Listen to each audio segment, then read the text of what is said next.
सद्गुरु के सानिध्य में सत्संग करने से व गुरु कृपा से स्वयं के साथ जो मेरे घटित हो गया है, स्वयं के भीतर जिज्ञासा जागृत होती है, वह प्रेरणा भी मिलती है। परंतु अपने कार्यस्थल में अक्सर अकेलापन का एहसास होता है, सत्संगी होते नहीं, और समाज, घर, परिवार सिर्फ युवाओं से यह अपेक्षा करता है कि वो धन कमाएं और घर परिवार बसाएं। ऐसे वातावरण में अकेलेपन से मुक्ति कैसे हो? सोचने की बात यह है कि आश्रम की और गुरु के सानिध्य की आवश्यकता क्यों होती है? क्योंकि सामान्यतः मनुष्य का मन या तो तामसिक होता है या राजसिक होता है। तामसिक मतलब अभिमानी, राजसिक मतलब बहुत चंचल। जैसे तुमने लिखा कि घर की अपेक्षा क्या है कि पैसे कमाओ, घर चलाओ, दैट्स इट।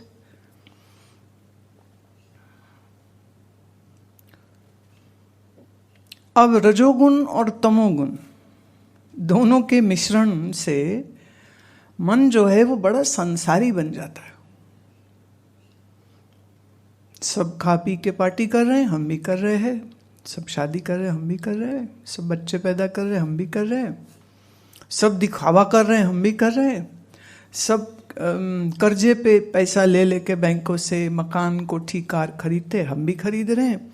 वो भी पिस रहे हैं, हम भी पिस रहे हैं। ये है एक संसारी की मनोदशा। सपने इतने बड़े होते हैं, इसलिए जितना भी कमा ले वो हमेशा कम पड़ेगा। अरबोपति को भी कम पैसे लगते हैं, बड़े बड़े धनाढ्य को भी पैसा कम लगता है। इसलिए तो वो और कैसे बनाए, इसके लिए एक बिजनेस, दो बिजनेस, तीन बिजनेस। जैसे एक बहुत बड़े इकोनॉमिस्ट वॉरेन बुफे, वो कहते हैं कभी भी सिर्फ एक ही इनकम का सोर्स नहीं होना चाहिए, कम से कम 4-5 हो। दूसरा, वो कहते कभी भी जो आप पैसा कमाते हैं उससे महंगी कार, महंगे पर्स या महंगे कपड़े मत खरीदो। वो पैसे को तुम फर्दर आगे इन्वेस्ट करो, जिससे आपकी कमाई और बढ़ जाए। और वो व्यक्ति जो पैसा बनाना कैसे है ये सिखाता है, वो एक बहुत साधारण सी कार चलाता है और उसके कोई महंगे शौक नहीं है।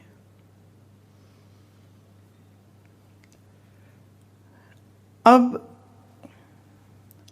असंयम और रजोगुण का वातावरण संसार में हमेशा ही रहा है और रहेगा।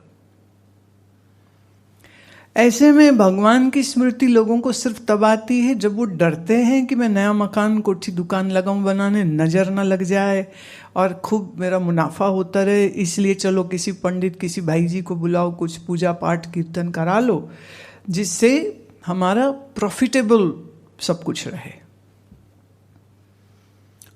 इसलिए हमारे भारत में ऐसे लाखों मंदिर है जहाँ लोग पैसा सिर्फ इसलिए चढ़ाते हैं कि अगर हम यहाँ 100 रुपया चढ़ाएंगे तो हमको लाख रुपया का मुनाफा होगा।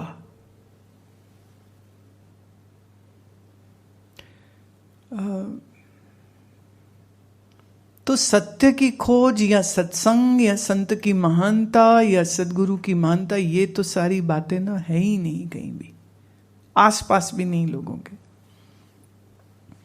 इसलिए इस देश में मनोकामना पूर्ण मंदिर हो बहुत चलता है। मनोकामना गुरुद्वारे में जाके पूरी होती है, सब लोग वहाँ जाते हैं।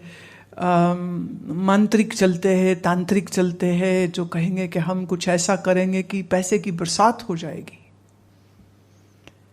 या जो चाहोगे वो मिल जाएगा। ऐसा कोई भी आश्वासन दे रहा हो, फिर किसी भले मजहब का हो, चाहे वो नैतिक अनैतिक कुछ हो, लोग कई बार उसको भी धर्म बोल देते, जबकि वो कहीं से भी धर्म नहीं है। जो सत्य का अनुभवी है वो संत है। जो इस सत्य के पथ पर चलाने के लिए मार्गदर्शन देता है, प्रेरणा देता है, वह संत है। और उसके आसपास का जो वातावरण होगा वो ऐसा वातावरण होगा जहां जाकर के किसी भी रजोगुणी या तमोगुणी व्यक्ति के अंदर अगर सच्चाई से सत्य को जानने की इच्छा आई है तो फिर आश्रम उस स्थान को कहते हैं। संत जिस जगह रहता है उस स्थान को हम आश्रम इसलिए कहते हैं कि वहां जाकर के जो घर में रहकर के अनुशासन नहीं कर सकता था वो अनुशासन उसका वहां जाकर के आ जाएगा। क्योंकि जब सब लोग वहां पर सुबह जल्दी उठेंगे तो तुम भी उठोगे, और संयमित भोजन सब खाएंगे तो तुम भी खाओगे। अंग्रेजी में हम शिष्य को कहते डिसाइपल। डिसाइपल मतलब जो डिसिप्लिन में रहे, और जो डिसिप्लिन में ना रहे तो वो डिसाइपल नहीं है। तो आश्रम मतलब क्या? जहां तुम गुरु की दी हुई इच्छा और उपदेश और प्रेरणा के अनुसार अपने जीवन को ढालते हो।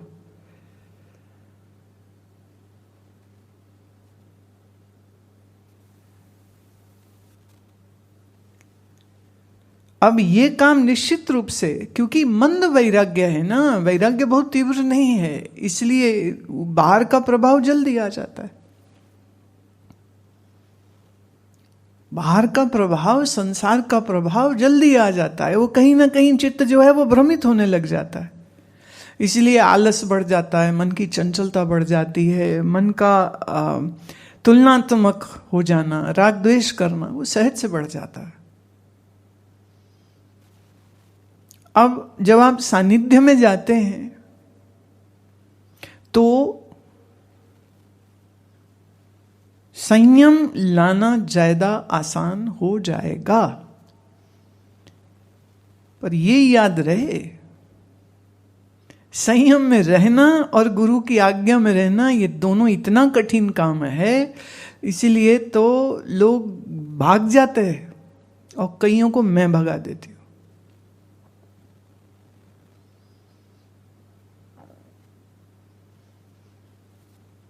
अब जैसे किसी को एक बार हमने पूछा, भाई तुम सुबह आसनों में दिखाई नहीं दिए, कहते वो हम कमरे में ही कर लेते हैं। अगर कमरे में ही करना तो फिर अपने घर में ही कर लो, फिर यहां क्यों हो तुम? कहां से सीखा, कैसे स्रोत से सीखा? अब मेरे पास 2-4 नाम हैं, अगर इन स्रोतों से सीखा है तो मैं उसको सही मानूंगी। अब फिर कहूंगी कि हाँ ठीक है, तुम जानते हो कैसे करना है तो ठीक कर रहे हो तुम।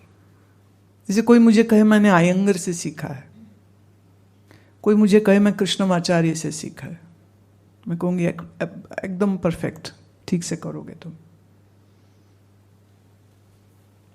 2 चीजें, एक तो वो लोग फीस बड़ी बड़ी भारी फीस लेते हैं, आजकल उनका स्कूल तो और भी महंगे हो चुके हैं।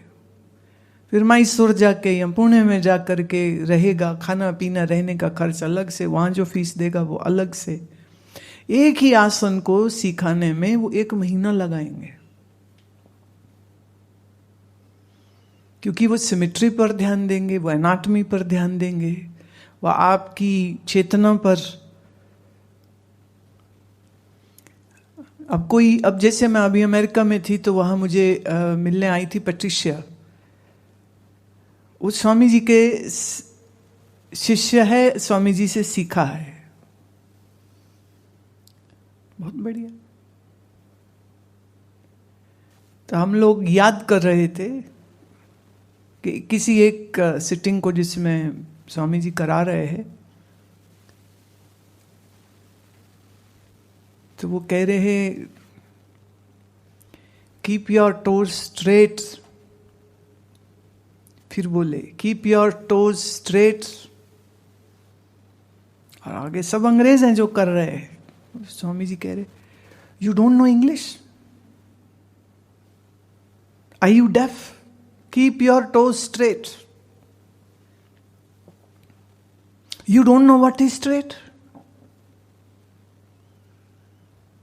अब गोरे लोगों का अभिमान तो बस बहुत बड़ा हो जाता है, क्योंकि उनके ट्रेनिंग नहीं, गुरु और महात्मा और को प्रणाम करना, ऐसा कोई ट्रेनिंग नहीं। चर्च जाने वाले लोग, सिनेगॉग जाने वाले लोग, किसी मनुष्य के चरण को छूना, सर ऐसा स्पर्श करना, ये तो उनके संस्कारों में भी नहीं है। और ऐसे लोगों को स्वामी जी सिखा रहे और कह रहे यू डोंट नो इंग्लिश।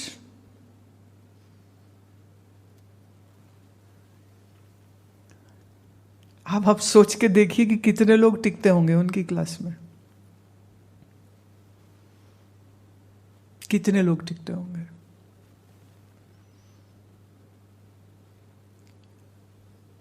अब कोई मुझे कहे कि मैंने स्वामी बुआ जी से सीखा है, मैं रिस्पेक्ट करूंगी उस बंदे की। मुझे मालूम है कि उसने कितनी ताड़ना उनकी ली होगी।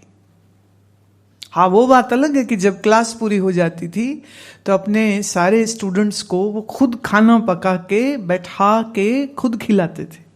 कईयों की शादियां उन्होंने कराई, बहुत प्यार देने वाले। पर जब वो क्लास करा रहे उस समय पर तो इतना कठोर वो बोल देते थे कि बहुत से लोग नाराज होके चले गए थे। जो नाराज होके गए थे उन्होंने मुझे बताया कि उन्होंने सोचा था हम दोबारा कभी नहीं जाएंगे, पर फिर दोबारा जब चले गए और फिर जाते ही रहे और फिर सालों स्वामी जी की सेवा में रहे और उनके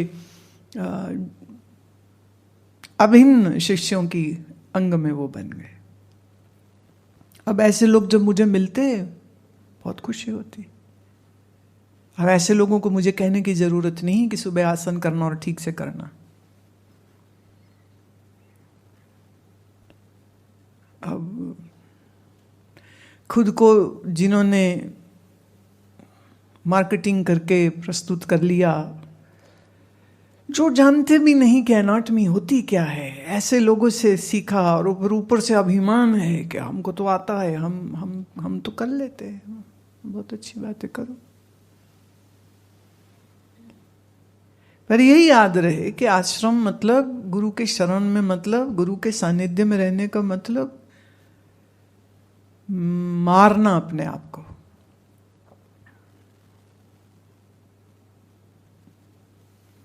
तो जो अभिमानी है वो कैसे मारेगा अपने आप को? क्योंकि उसे लगता मैं सही हूं, जो कर रहा हूं वो भी सही है, जो सोच रहा हूं वो भी सही है। तो जब सब कुछ सही है तो वो सीखेगा कैसे? सीखने के लिए चाहिए नम्रता। तो डिसिप्लिन मतलब तुमने आज तक जो कुछ भी जाना सीखा है, गुरु उस सबको तोड़ेगा। कोई कहे नहीं हमें तो सब कुछ आता है, हम तो सीखे सिखाए आए हैं, तो तुम्हारा तो रिश्ता ही नहीं बना ना फिर। अरे अहंकार से बड़ा तमोगुण का और कोई लक्षण नहीं होता। I know everything. Your journey has ended even before starting. I don't know anything, I surrender to you. Here the journey begins. मैं नहीं जानता, आप बताइए, मैं अक्षरशः उसको पालन करूंगा। और फिर गुरु अपनी कृपा दृष्टि से, कृपा उसके हृदय में होती है, अनुशासन उसका स्वभाव होता है। इसीलिए गुरु जी को दूर से देखो बहुत अच्छा है, गुरु जी के जयद पास रहोगे तो गुरु आग है। गुरु माने आग, गुरु मतलब जो तुम्हें जलाएगा। क्योंकि जब तक पुरानी इमारत को तोड़ेंगे नहीं, नई इमारत बनेगी कैसे? तो नई इमारत बनाने के लिए पुराने को तोड़ना जरूरी होता है। और जो टूटने को तैयार है उसी को शिष्य कहते हैं। जो टूटने को तैयार नहीं है उसको शिष्य कैसे बोले? इसीलिए आश्रम की आवश्यकता होती है, क्योंकि जो अनुशासन, जो संयम, जो तुम्हारे मन पर लगाम गुरु दे सकता है वो तुम घर बैठे नहीं कर सकोगे। हाँ, कुछ समय लगता है, कुछ समय लगता है। देखिए, एक तो वो लोग हैं जिनके लिए गुरु और धर्म बस काम चलाऊ चीज है, कि मतलब ठीक है मिल लिया कभी कभी, गुरु जी आशीर्वाद रखना, है ना। गुरुजी का दर्शन करके खुश है और गुरुजी का आशीर्वाद लेके खुश। गुरुजी से सीखना उससे कुछ नहीं है। तो ऐसों को गुरु सिखाएगा भी कैसे, जो सीखना ही नहीं चाहता। तो हमारे तो कहावत है, ज्ञानी के हम गुरु हैं, अज्ञानी के हम दास। कोई सीखने आएगा, अज्ञानी बन के आएगा तो हम गुरु बन के सिखाएंगे। कोई ज्ञानी बन के आएगा तो गुरु कहेगा अरे हम तो आपके ही दास हैं। मतलब कौन माथा फोड़े तुम्हारे साथ। और ये निश्चित बात है कि रजोगुणियों और तमोगुणियों के बीच में रह करके बहुत चैलेंज होता है। इसलिए कोई ना कोई साधक मित्र साथ में रहे, अगर भले एक ही हो, और मान लो एक भी नहीं हो, तो फिर आपकी श्रद्धा और आपका वैराग्य इतना परिपूर्ण होना चाहिए कि अगर गुरु से दूर हैं, आश्रम से दूर हैं, तो आपके ऊपर डबल रिस्पॉन्सिबिलिटी आ जाती। जो आपको सहजता से आश्रम से या गुरु के सानिध्य में मिल सकता था, अब वो दूर रह के तो मिलेगा नहीं। तो दूर रह के तुम्हें तुम्हारा विवेक और तुम्हारा वैराग्य बहुत प्रखर करना पड़ता है, बड़ा प्रबल करना पड़ता है। तो ये जो प्रबल वैराग्य है ना, ये फिर डिसिप्लिन लाता है। फिर वो किसी को दिखाने के लिए नहीं कुछ करता है, फिर वो अपना उद्धार स्वयं करता है। और याद रहे, उसमें भी भले शरीर से गुरु से दूर हो, लेकिन शिष्य के हृदय में, शिष्य के हृदय के सिंहासन में उसके गुरुदेव हमेशा सुशोभित रहने चाहिए। तो दिन हो कि रात्रि हो, गुरु का स्मरण और अहोभाव कभी छूटना नहीं चाहिए। क्योंकि गाहे बगाहे जो तुम सोचते हो वो सच होने लग जाता है। अगर आप दुनिया ही सोचते रहोगे तो दुनिया की चीजें मिलने लग जाएंगी तुमको। लेकिन अगर दिन और रात तुम्हारी प्रार्थनाएं आत्मबोध की हैं, अपने आत्म कल्याण की हैं, तो फिर जैसे चातक चंद्रमा को चाहता है ना, ऐसे शिष्य का हृदय गुरु को चाहे। कि जैसे मछली तड़पती है बिना जल के, ऐसे तुम्हारा मन बिना गुरु दर्शन के तड़पे।